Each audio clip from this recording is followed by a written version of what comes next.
Israel. She always gives us an update on Israel, because she's our watchdog for the motherland. All right.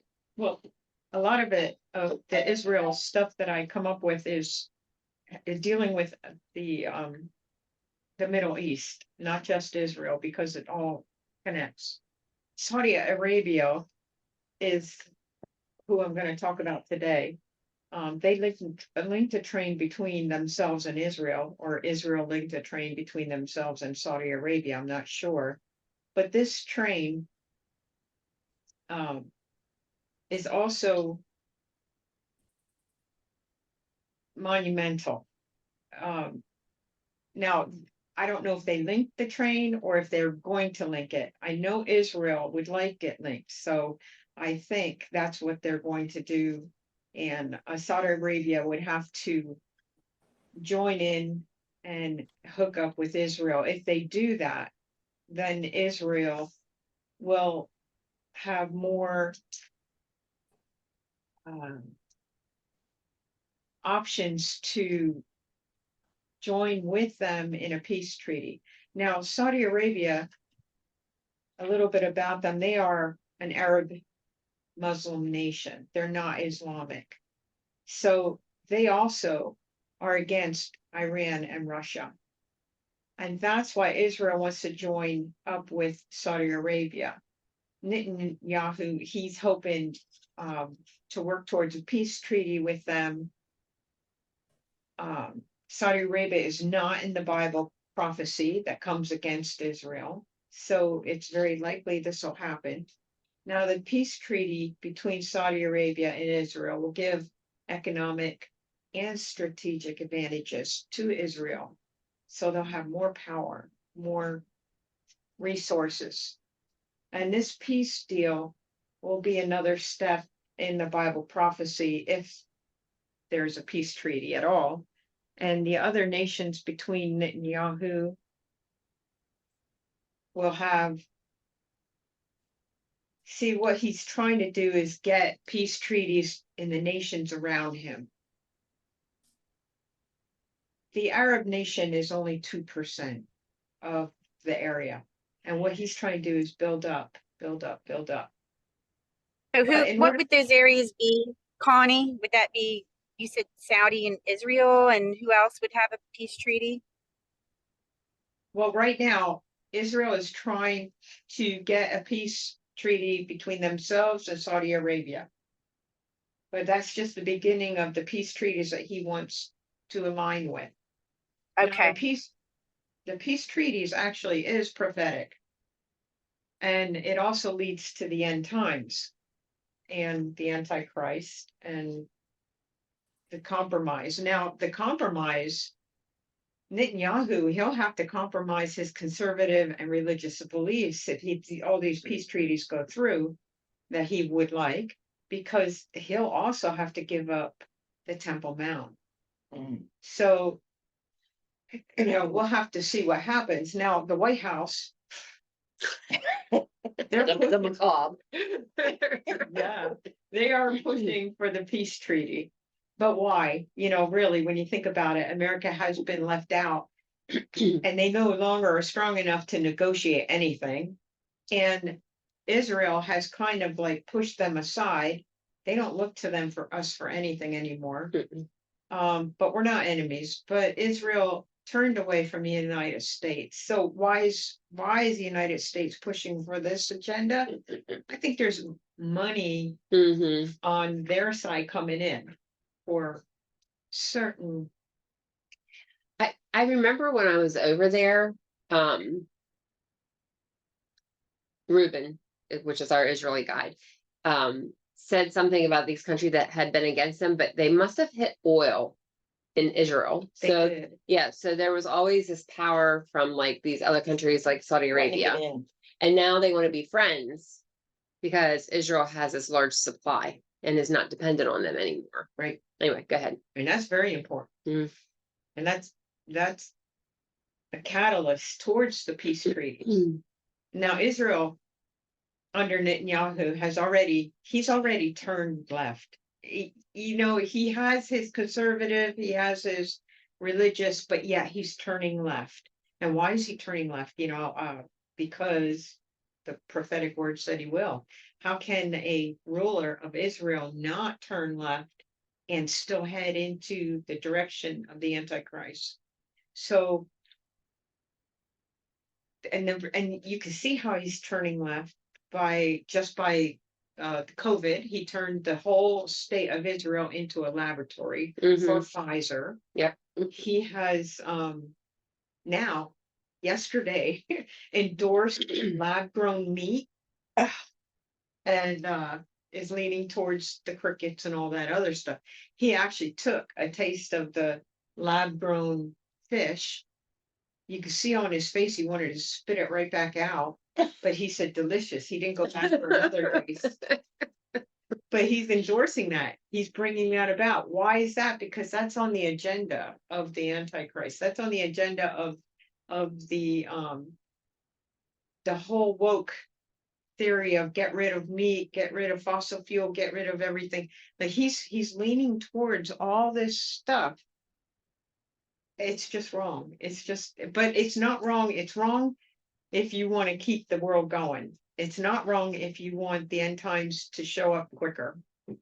Kill off population, because if they can control what we're eating, then they can really Kill us do damage. I remember I hadn't even thought about this. I just remember saying to Stan, Israel's 90% vaccinated, and he looked at me and I said, and they have the most boosters. I think they were at 4 boosters.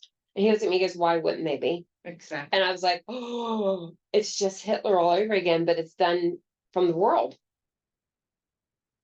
And the food, when you think about them processing this meat, that's not meat, they're just taking genes.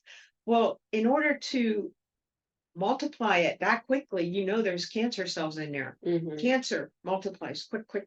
Yeah. But if you're going to do it natural way, well, you're going to take a couple years to get the. And Bill Gates owns the majority of it, and he's buying up farmland. Yeah. Oh, yeah. In the United States. So, well, the good news is I've been seeing a ton of deer. Oh, year. praise the Lord. Yeah. Hopefully they're not Lyme infested with the. Yeah. Oh, geez. So that's all I have. All right. So we are at chapter 6, verse 30.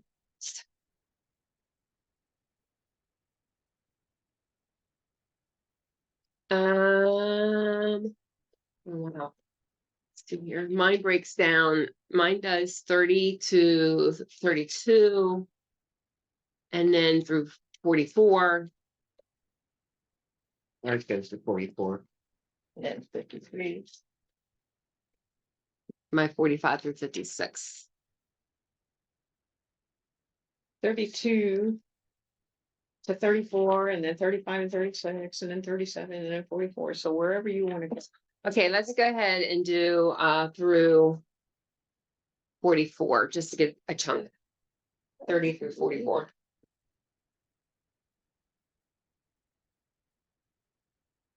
Sure. Just let us know if you cannot hear Caitlin. She's hiding in the corner. Oh. You should bring a chair. No, it's okay. The apostles gathered around Jesus and reported to them all that they had done and taught. He said to them, "Come away by yourselves to a remote place and rest for a while." For many people were coming and going, and they did not even have time to eat. So they went away in a boat by themselves to a remote place. But many saw them leaving and recognized them, and they ran on foot from all the towns and arrived ahead of them. When he went ashore, he saw a large crowd and had compassion on them, because they were like sheep without a shepherd. Then he began to teach them many things. When it grew late, his disciples approached him and said, "This place is deserted, and it is already late. This place is deserted and it is already late. Send them away so that they can go inside the surrounding countryside and villages to buy themselves something to eat." "You give them something to eat," he responded. They said to him, "Should we go and buy 200 denarius worth of bread and give them something to eat? He asked them, how many loaves do you have? Go and see. When they found out, they said, 5 and 2 fish. Then he instructed them to have all the people sit down in groups on the green grass. So they sat down in groups of hundreds and fifties. He took the 5 loaves and the 2 fish, and looking up to heaven, he blessed and broke the loaves. He kept giving them to his disciples to set before the people. He also divided the 2 fish among them all. Everyone ate and was satisfied. They picked up 12 baskets full of pieces of bread and fish. Now those who had eaten the loaves were 5,000 men.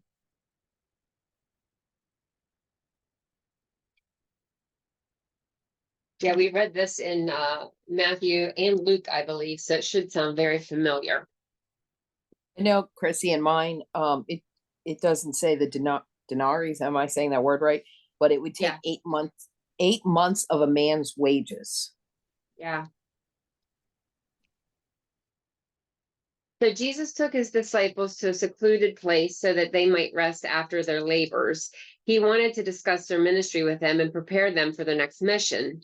As Vance Havner has said, if you don't come apart and rest, you will come apart. That always worries me when I see somebody that work all the time and doesn't rest.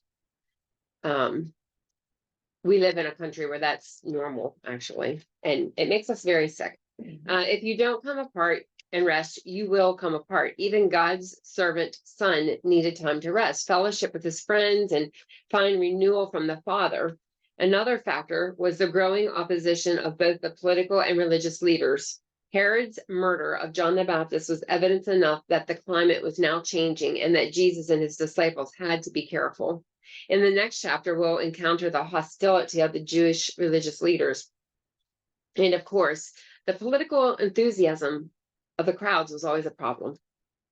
John 6:15. The best thing to do was to get away, but the overzealous crowds would not leave him alone. They followed him to the area around Bethsaida, hoping to see him perform some miraculous cures.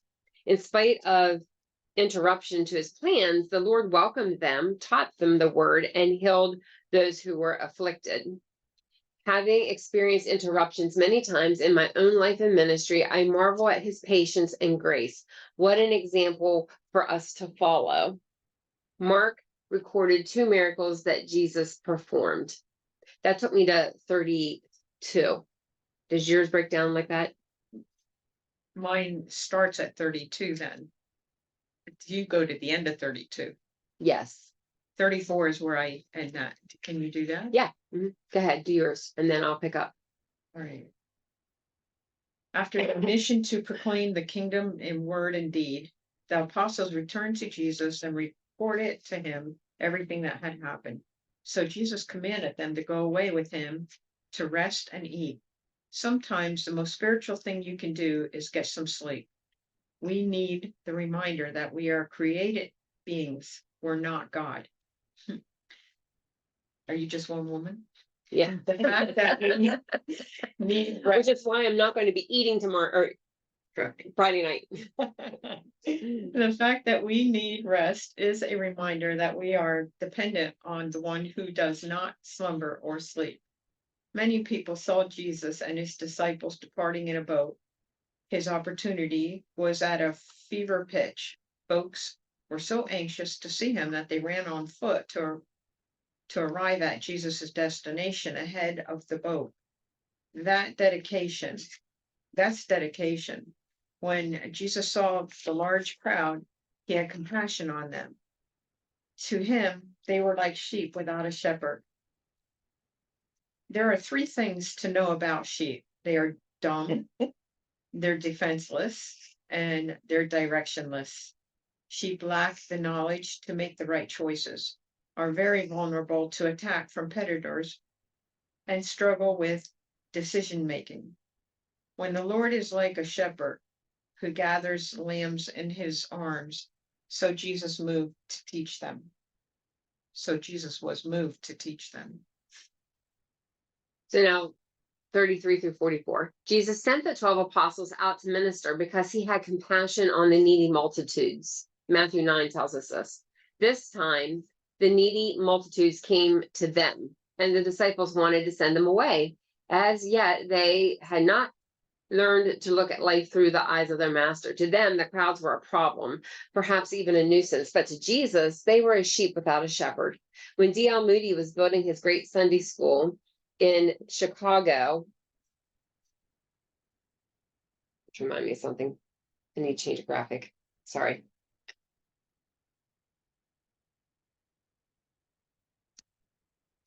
In Chicago, children came to him from everywhere.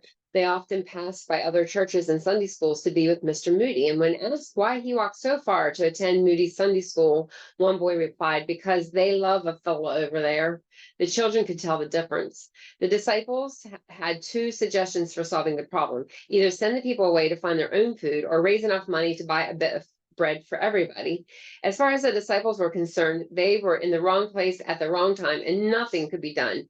With that kind of approach, they would have made ideal committee members. With that kind of approach, they could have made ideal committee members. Someone had defined a committee as a group of people who individually can do nothing and collectively decide that nothing can be done. Jesus looked at the situation not as a problem, but as an opportunity to trust the Father and to glorify his name. An effective leader is someone who sees potential in problems and is willing to act by faith.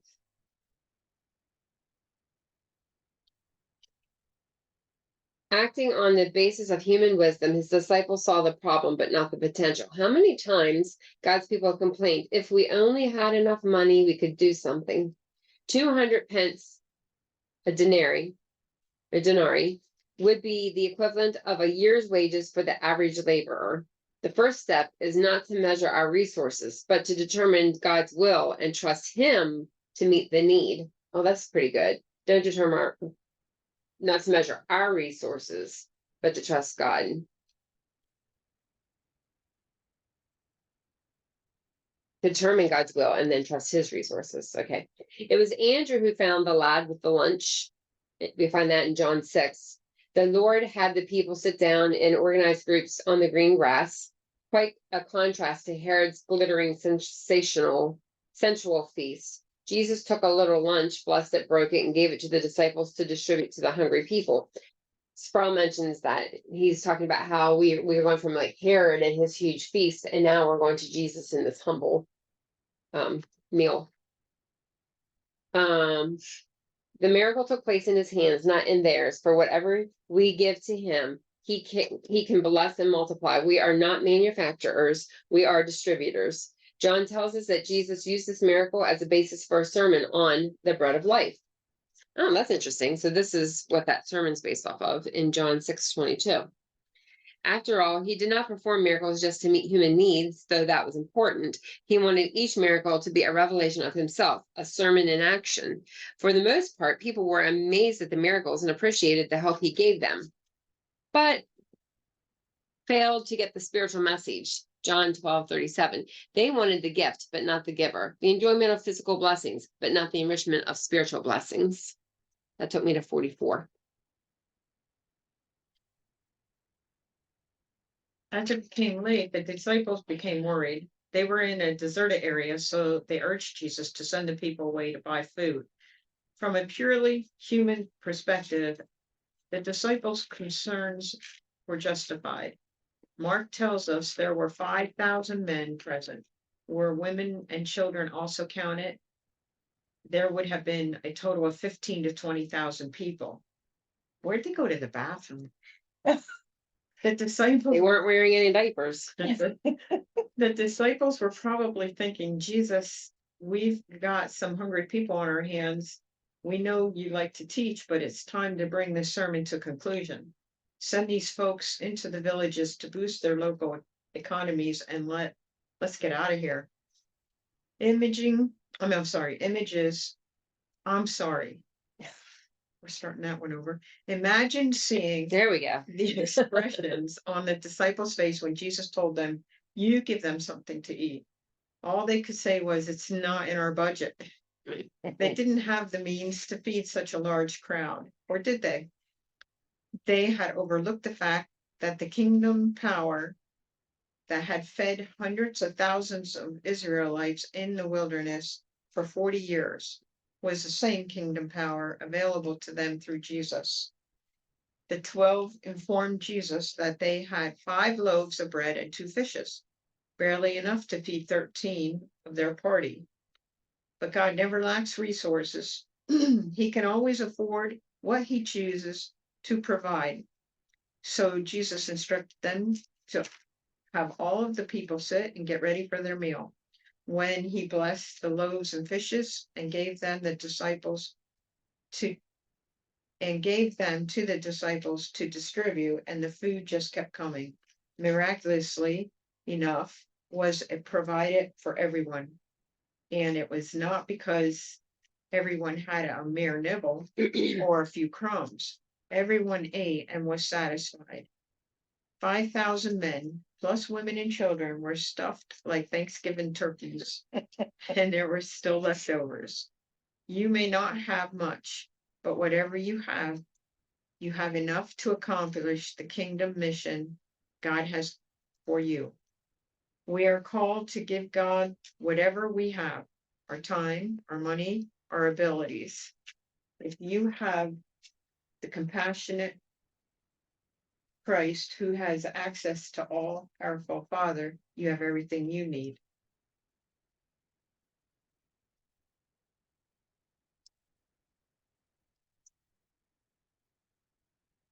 Let me get one. Let me get one from her. So she has an abundance. See if I care. Now she has an abundance. Any thoughts there before I read a couple things from Sproul? There was one thing that's in here, it says, Jesus fed the people with bread by taking, blessing it, breaking it, and giving it. Breaking it. Blessing it, breaking it, and giving it. There was something about the tribes of Israel too. Remember about the Gentiles and the tribes of Israel? When we studied Matthew, there was some connection there too. And I think this one is Israel because of the 12 baskets that were left over, but I don't remember what it was. You know, talking about the baskets. I thought they were baskets. But Tony Evans says it somewhere. The baskets were small wicker containers like the ones that the Jews used to carry food in. So it could have been smaller. I always visualized baskets of food. Yeah, I did too. Like the thing. Yeah. Yeah. So Sproul said that in the 19th century, they developed a school of theology known as Religious Historical School, and that they came up with all these reasons why the miracles weren't miracles in the Bible. And that was like a thinking that went down through. Sproul said when he was growing up in Pittsburgh, his minister taught him that there were only 2 possible explanations, and it came from the school of thought. So keep that in mind, that you may run into people that don't believe in miracles and have their own human version of what happened, like that Jesus hid food in the caves for them. Okay. Or that the people who came knew they were going to be there, so everybody brought food. Okay. Everybody. Fish and bread. Fish and bread for everybody. Except the little boy. And then also, I just thought it was interesting that the Angel Studios, what's his name? Franklin, the guy who did the series The Chosen, he did it based off of this story, because he said several years back, I don't remember how far back, but he had done a video, like movie or whatever, and it just flopped. And he was so depressed because, you know, that's all he ever wanted to do, and it didn't do well. And then when he did The Chosen, he's like, this is all I have. And so in the beginning, you'll see his symbol is the fish and the loaves. Mm-hmm. And that's how he does everything now, not dependent on, he just believes God to provide. Mhm. And he's been doing well. And I thought this was interesting. When Jesus sent them out 2 by 2, it was a trial mission. Mark 6:7-13. It says Mark did not conclude that the narrative right away. Rather, he related the story of the death of John the Baptist, which we studied in the previous chapter.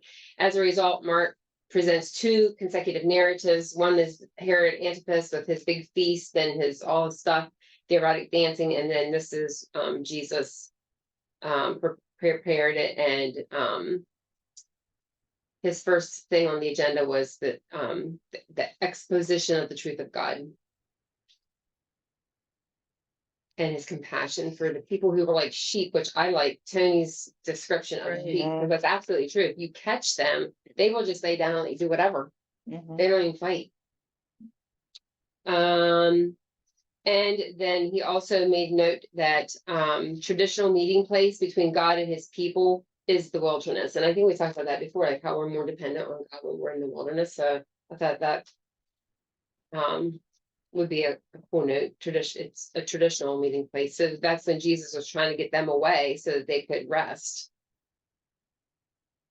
But instead of being irritated like Miss Chrissy would have been, Jesus was loving, kind, and compassionate. He wasn't frustrated that he couldn't find his peace and quiet. He was not annoyed that people would not give him rest. He didn't tell me that they needed to make an appointment. Then it goes on and says, we're going to notice what Jesus did instead of getting annoyed. What he did was he began to teach the people. In the New Testament church, Jesus is the shepherd of the sheep, but the pastor is the under shepherd, and his primary responsibility is to feed the sheep, not the goats. That's my extra note. We live in a time when churches are weak. Stan never wants to let me preach. It would not be good. We've already determined that my greeting would be good morning, saints and ain'ts. And the girls were like, mm-mm. Stan would say, cut her mic. We live in a time when churches are weak, and one of the main reasons is that people demand that the pastor do everything but preach and teach. I believe 95% of the labor of the pastor in a church should be preaching and teaching. The congregation belongs to the Lord. They are his sheep. He has given them pastors as shepherds to keep them fed. Giving them food that will not make them sick, but will nurture them, the word of God. Jesus was set out to feed his sheep. When Jesus set out to feed his sheep, he taught them. And we talked about the denarius, so that's all I got for that. Any other thoughts? That took us to 44. Yeah, I like what you said in there that, saints and ain'ts, yeah. I like sheep, that. not the goats. You're like, Someone "Feed left the it. sheep, Oh, there she's back, Kim. not the goats." That he used this to preach on the This bread of life. Yeah, Yeah. it's a sermon in action. Yeah.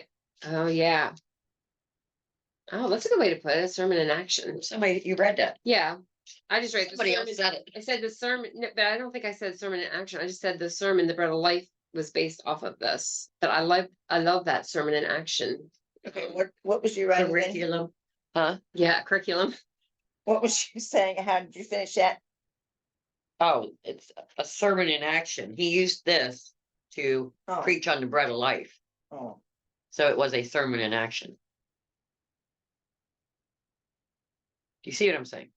It says it in words. Thank you. Oh, thank you. I knew she read it somewhere because I didn't come up with that. You could have taken He credit for wanted it. each miracle to be a revelation of himself, a sermon in action. There you go. What was that? Okay, each miracle is a revelation of himself, a sermon in action. Each miracle is a what? Revelation. Revelation of himself. Is a revelation of himself.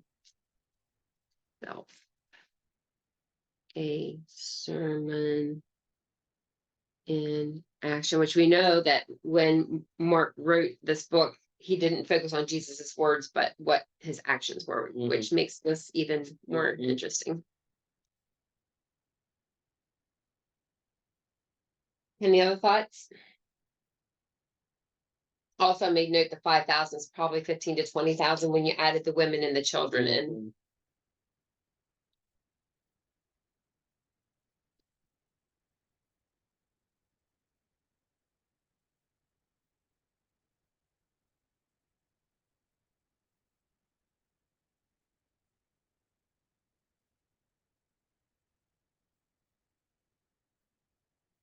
I'll have to go back and find the distinction about the tribes and the Gentiles. Where was that at? It would have had to have been in Matthew. I think it's Matthew, but it could have been in Luke, I guess, when we did that.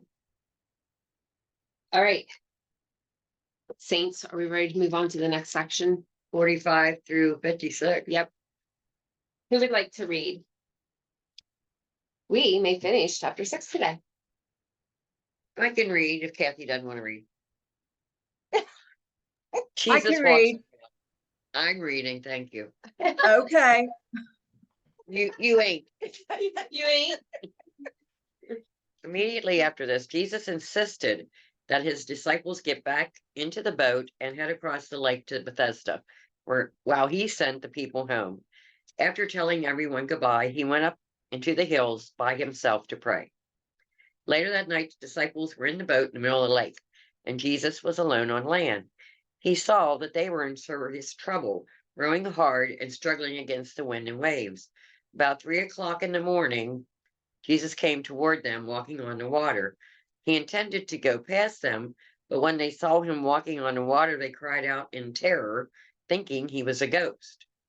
They were all terrified when they saw him, but Jesus spoke to them at once. "Don't be afraid," he said. "Take courage, I am here." Then he climbed into the boat and the wind stopped. They were totally amazed, for they still didn't understand the significance of the miracle of the loaves. Their hearts were too hard to take it in. Jesus heals all who touch him.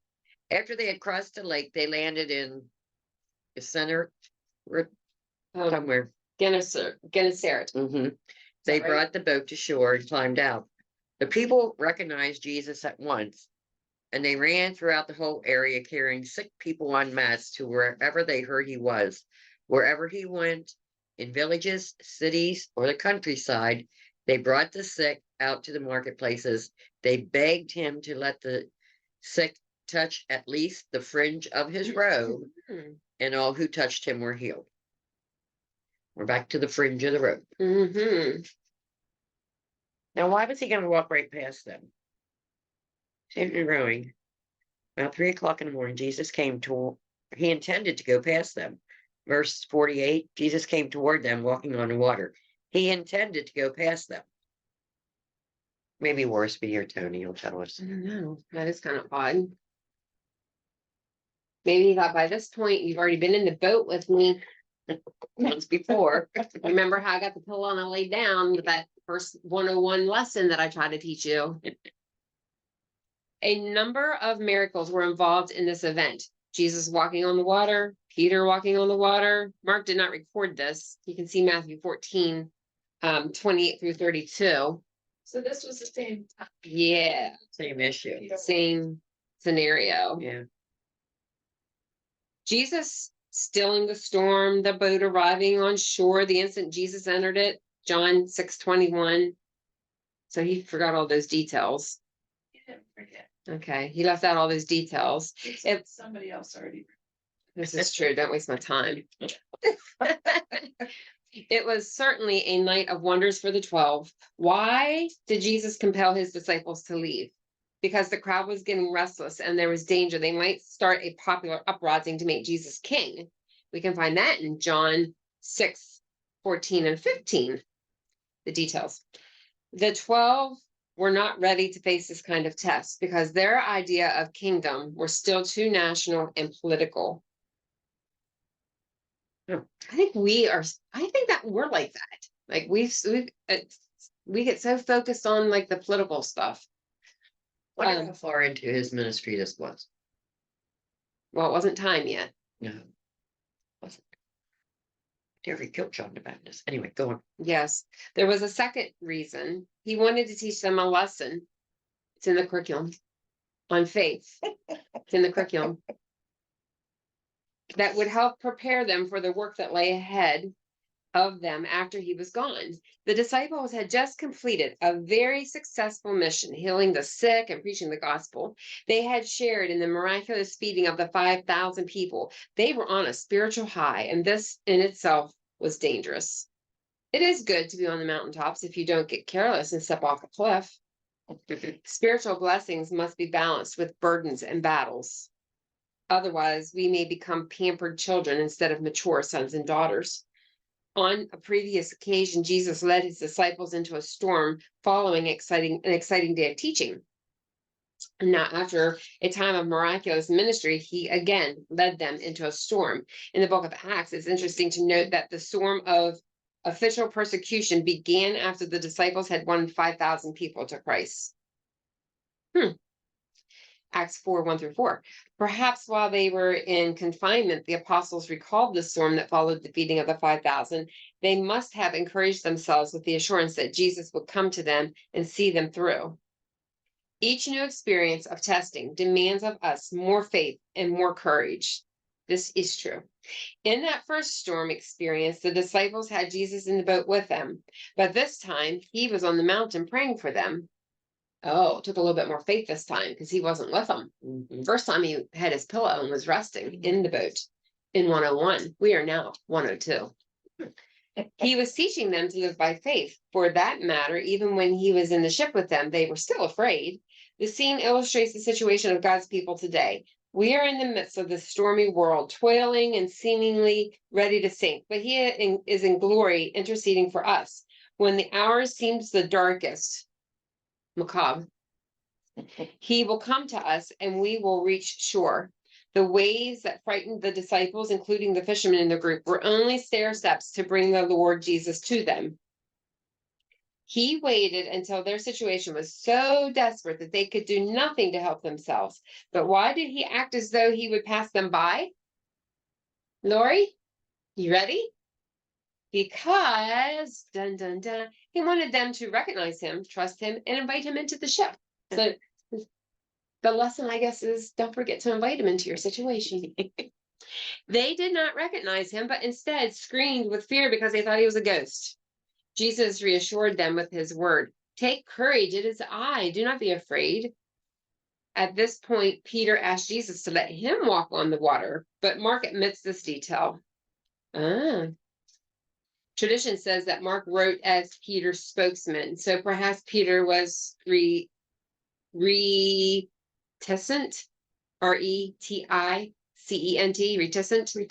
reticent to include this experience, lest to give people the wrong impression. It's easy to criticize Peter for sinking, but have you ever gotten out of the boat yourself? The disciples had failed their test because they lacked spiritual insight. 102. Read it again, I'm sorry. The disciples had failed their test because they lacked spiritual insight and receptive hearts. The miracle of the loaves and the fishes had made no lasting impression on them. After all, if Jesus could multiply food and feed thousands of people, then surely he could protect them in the storm. Even a disciple of Jesus Christ can develop a hard heart if he fails to respond to the spiritual lessons that must be learned in the course of life and ministry. As you review these two miracles, you see that Jesus Christ brings provision and protection. The Lord is my shepherd, I shall not want. I will fear no evil. Psalm 23. If we trust him, we will always have sufficiency and security no matter what the situation might be. The important thing is that we trust him. Mark closed this section with a positive note as he described the people who brought their sick for Jesus to heal. These people had faith, and their faith was rewarded. The scene is in contrast to that in Nazareth, where few were healed because the people lacked faith. This is the victory that overcomes the world, even in our faith. 1 John 5:4. Trust the servant, he never fails. Amen. So he went by them because he wanted them to recognize him, trust him, and invite him into the ship. We just had a message on this, and it was talking about how the disciples thought of, and other people, his followers, thought of him as a teacher. And part of that, walking on the water and even on the boat when he was resting on the cushion in the middle of the storm, is all he wanted them to see him as Lord, recognize him as Lord. Yeah, that makes sense. So like actually get like a true sense of who he really was, not just a rabbi or a teacher. And my footnote says, in verse 52, the disciples didn't want to believe, perhaps because they couldn't accept the fact that this human named Jesus was really the Son of God. And 2, they dared not believe that the Messiah would choose them as his followers. It was too good to be true. And 3, they still did not understand the real purpose for Jesus coming to earth. Their disbelief took the form of misunderstanding. And so if they, even after watching Jesus miraculously feed 5,000 people, they still could not take the final step of faith to believe he was God's son. If they had, they would not have been amazed that he could walk on water. They did not transfer the truth they already knew about him to their own lives.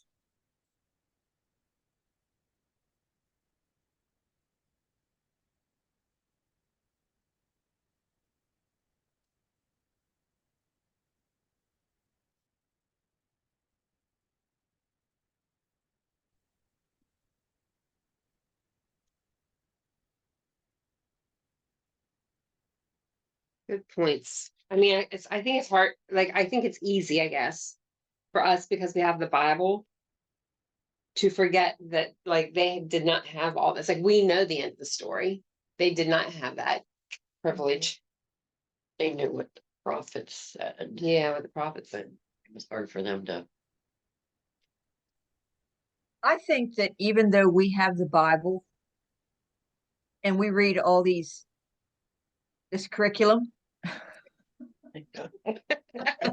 Sermons in action. yes, that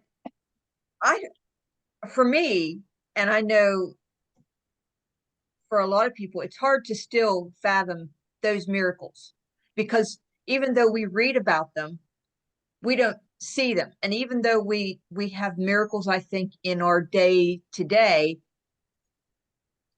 it doesn't look like a miracle like it would have then. You know what I mean? Like we didn't see that water coming out wine. We Yeah. didn't see him make those loaves and fishes feed all those people. You know, we read about it.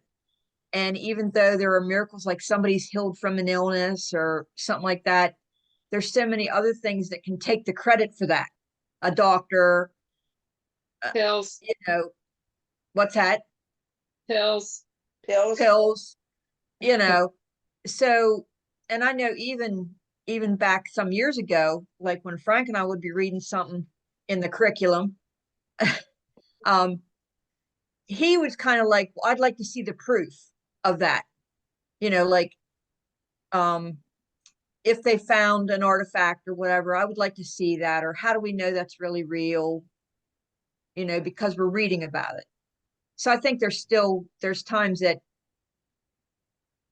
we still get like, or I shouldn't say everybody, maybe none of you guys do, but you know, there's that faith thing where you have to take it for what it's worth, for what you're reading, and even what they have found. I think that's right. I think too, like that we could look at it and be like, yeah, well, that was the disciples, that was the apostles, that was when Jesus was there. There's one sentence in here. Even Christians can be hard-hearted to God, to Jesus' words. Mm-hmm. I just think that's part of the process. God made us knowing. He knows. I mean, that's part of his grace. He made us humans. We're not, I mean, we're in the image of God, but that got messed up, you know, as far as being like him, like-minded with him. So this is exactly what it's exactly what he expects from us. And that's what becoming a Christian and just living each day is to mindfully, like, continuously bringing ourselves back to that perspective. Like, God is in this with me. You know, why am I trying to do this by myself? But it's every day I have to remind myself.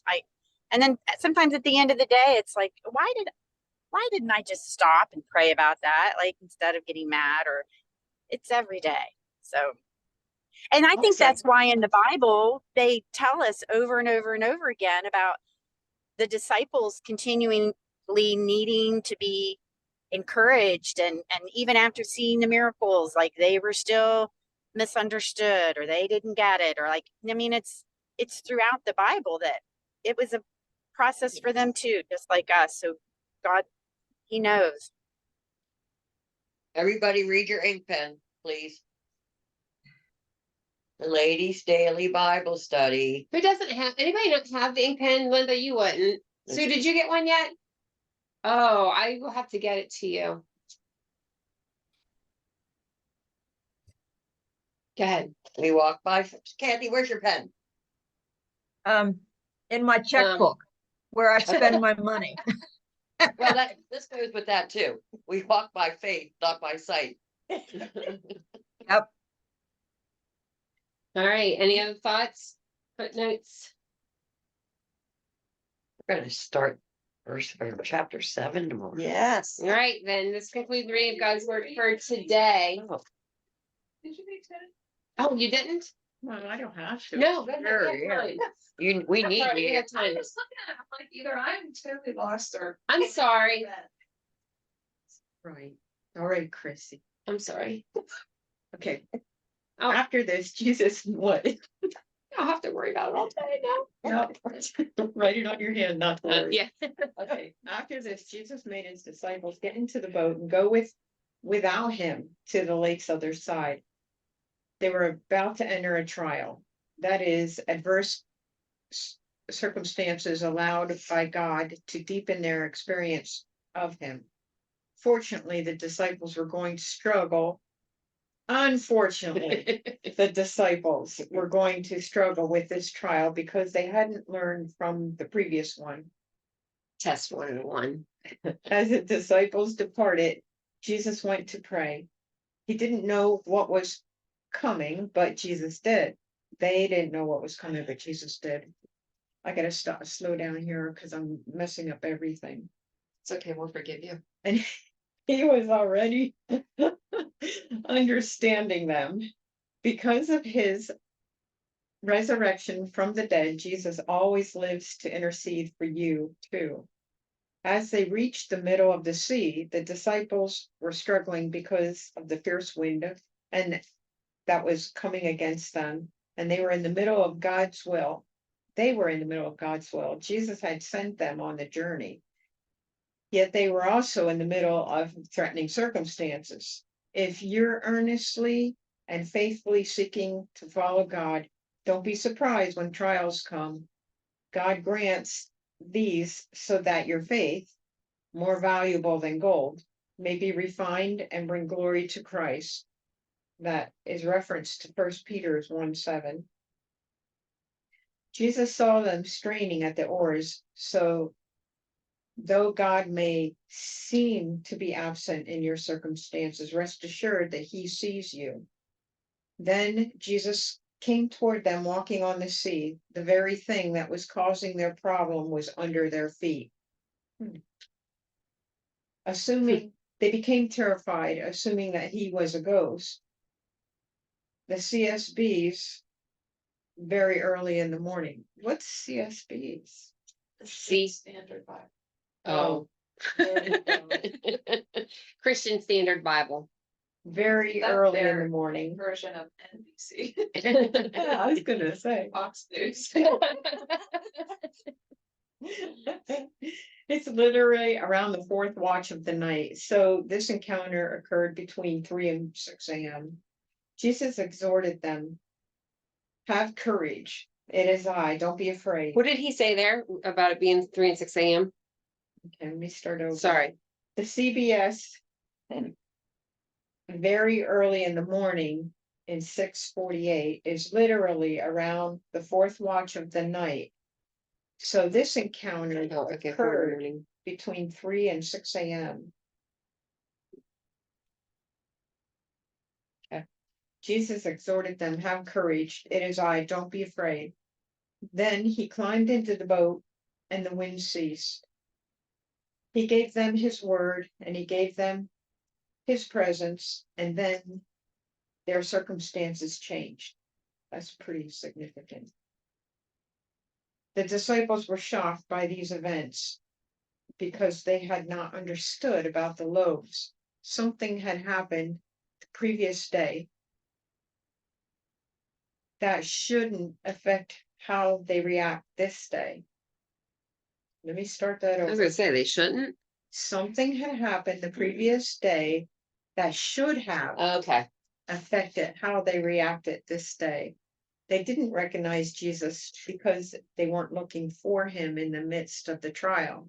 And they weren't looking for him in the problem because they failed to see Jesus, that Jesus was the answer to the previous problem.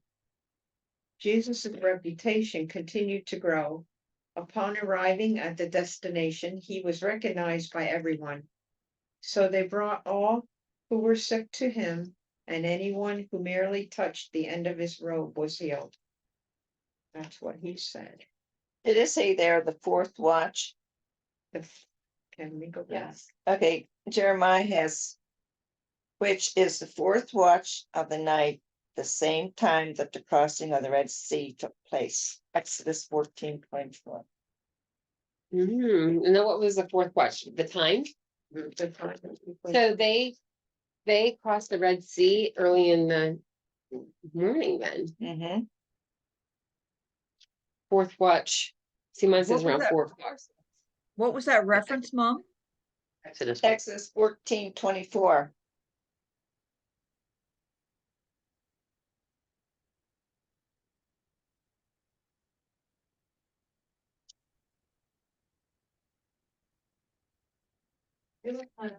I'm trying to, Where's Kathy?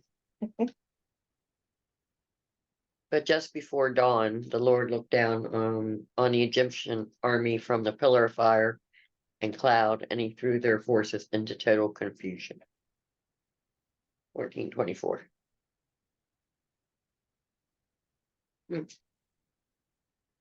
Just before dawn, it says.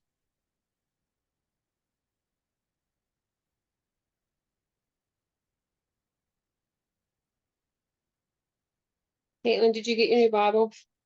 It's not.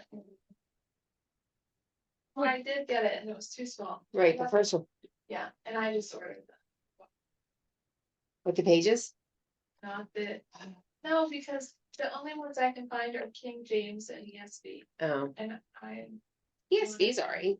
it is, but I have this Christian Standard and I really You like it? prefer to like it, yeah. So. That's why I didn't. I just got the large print. I got large print. Yeah. I love it I too. got the regular and I was like, I Yeah. am getting old, and I could not read them. Okay. Now, you need to speak up, Connie.